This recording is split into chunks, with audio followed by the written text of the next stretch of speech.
Assalamualaikum warahmatullahi wabarakatuh. Selamat pagi anak-anak. Gimana kabarnya? Baik-baik aja kan? Oh ya, tadi sebelum berangkat sekolah udah pada sarapan belum?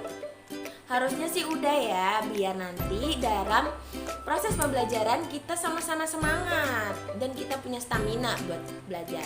Oke, di sini kalau ada yang belum makan boleh beli minum dulu, boleh beli roti dulu, tapi perwakilan satu orang aja ya. Yang keluar jangan rame-rame, satu aja. Oke. Oke, sembari menunggu temennya yang beli roti sama minum, Ibu mau absen dulu ya. Tika, Rahmania, Rido Utami, Wiwin Winarti, Triani Hapsari, Arum Etikawati, Nurtika Anggraini, Feni,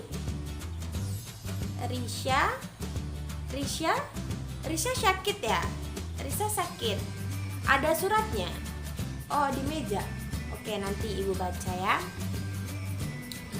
Si Pipin. Oke, jadi hadir ya, kecuali Risha tadi sakit. Oke, untuk masuk ke pembelajaran sebaiknya kita doa terlebih dahulu. Oke, ketua kelas bisa memimpin doa kita.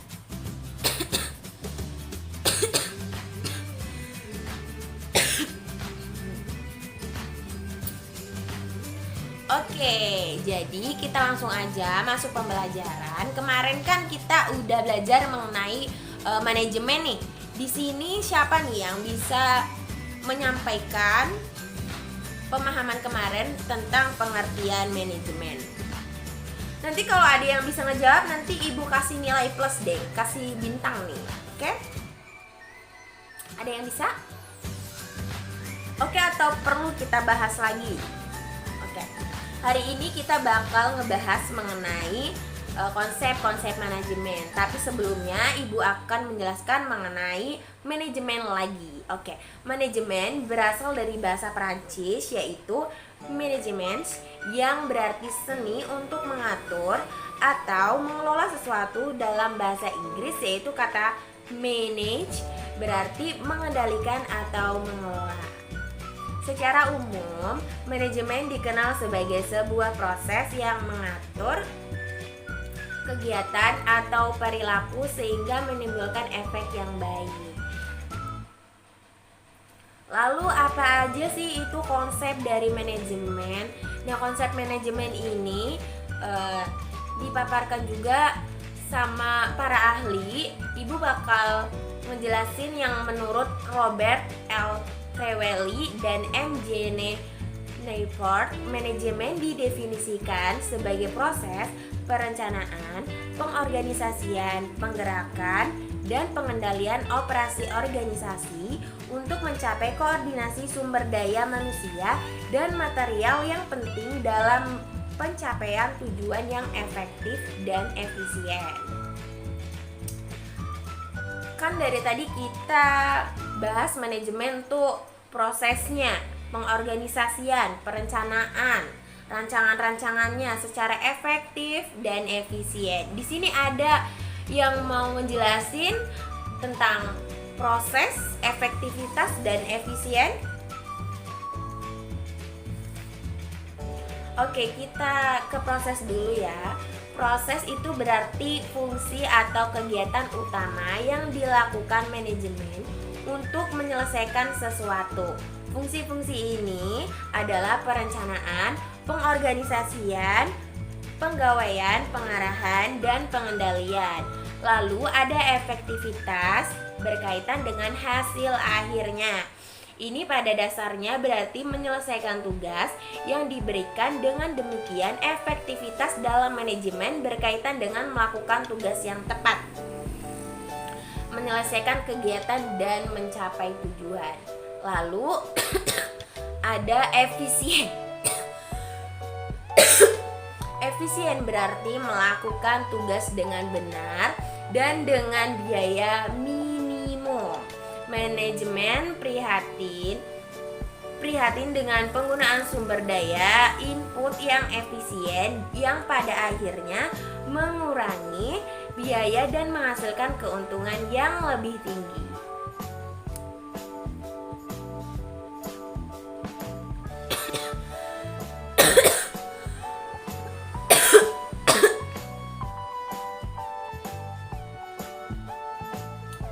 Lalu kita masuk ke dalam membedakan atau tingkat-tingkat dari manajemen. Nah, tingkat-tingkat manajemen ini terbagi atas 3. Yang pertama yaitu manajemen tingkat atas atau top level management. Manajemen tingkat atas atau sering disebut dengan top management atau eksekutif adalah manajer-manajer yang bertanggung jawab atas kinerja manajemen organisasi secara keseluruhan. Jadi manajemen tingkat atas nih, top level manajemen itu bosnya ya, manajernya yang ada di atasnya sendiri, dan dia tuh yang mengatur dan mengambil keputusan dari segala kegiatan manajemen tersebut. Lalu yang kedua itu ada manajemen tingkat tengah atau middle level management.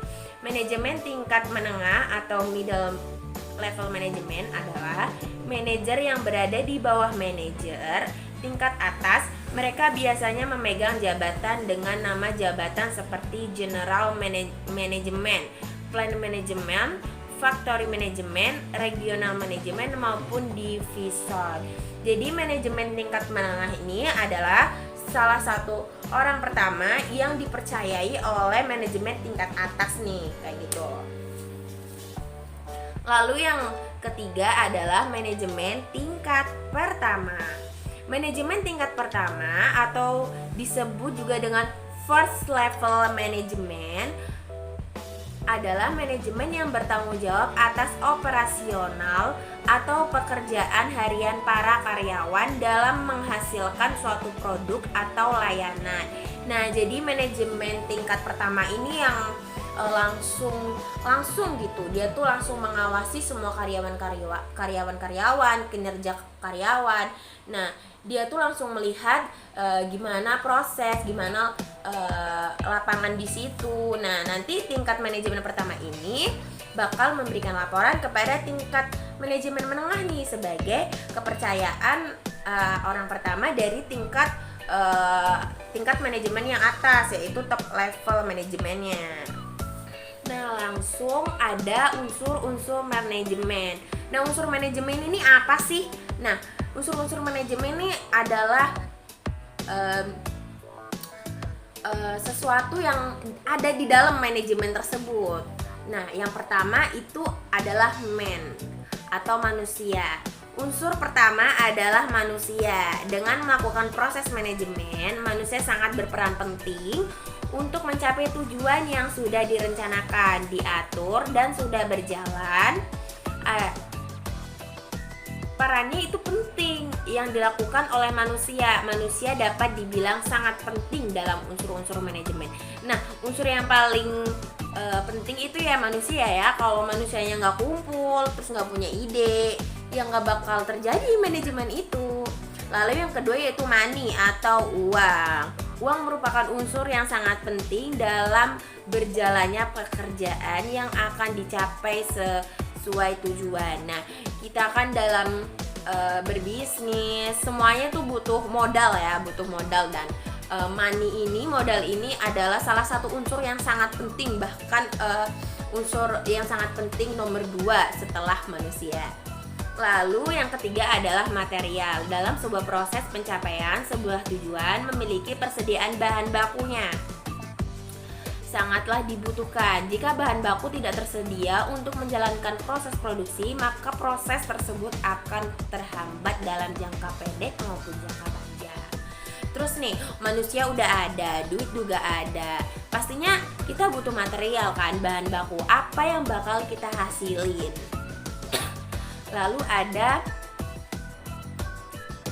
margin, salah satu unsur manajemen yang menjadi pendukung terdapat berjalannya proses pencapaian tujuan yang efisien adalah Mesin. Nah, kalau bahan bakunya tadi udah ada, kita butuh mesin nih, butuh mesin yang bisa memproses bahan baku tersebut tuh bisa jadi barang, sesuatu barang yang jadi gitu, yang nantinya dapat kita pasarkan gitu. Lalu yang kelima itu ada metode. Nah, sebuah metode yang digunakan untuk menjalankan proses manajemen dapat dilakukan dengan pemikiran manusia, sehingga metode dapat membuat proses tersebut lebih mudah dan cepat sekali dalam mencapai tujuan yang efisien. Nah, disinilah pentingnya tadi ya, manusia sebagai unsur yang paling penting di dalam manajemen. Nah, metode ini kan berasalnya dari pemikiran manusia nih. Jadi ide atau metode itu sangat mahal ya untuk menjalankan atau menegakkan suatu manajemen. Lalu yang keenam ada market. Unsur yang membuat lancar proses produksi adalah pasar, karena pasar dikunjungi banyak konsumen yang akan membeli produk tersebut. Adanya pasar membuat produksi terjual dan dapat diketahui kekurangan dan kelebihan dari produk tersebut. Nah, tadi udah semuanya terpenuhi nih. Udah ada bahan baku, mesin ada, metodenya, caranya itu tepat. Nah, tinggal dipasarin lagi nih, tinggal dipasarin, ditawarkan kepada konsumen. Lalu yang terakhir itu ada menit atau waktu. Nah, waktu mungkin merupakan aset yang paling berharga dan memerlukan peninjauan proses perencanaan manajemen dan harus menggunakan waktu yang selektif. Mungkin misalnya nih beberapa lama waktu yang kita butuhkan nih untuk membuat dan mengenalkan produk baru ke pasar. Nah, jadi waktu ini tuh adalah salah satu aset yang kita aja tuh nggak bisa ngaturnya. Nah, jadi kita tuh harus menggunakan waktu itu sebaik mungkin, seefisien mungkin. Jadi gimana? Pokoknya jangan lama-lama, jangan lambat-lambat, jangan bertele-tele, jangan buang-buang waktu. Kita harus menggunakan metode yang tepat untuk memasarkan produk kita, sehingga nantinya dapat dikenal di banyak orang, bisa go internasional, dan barang kita tuh dapat dipasarkan lebih luas.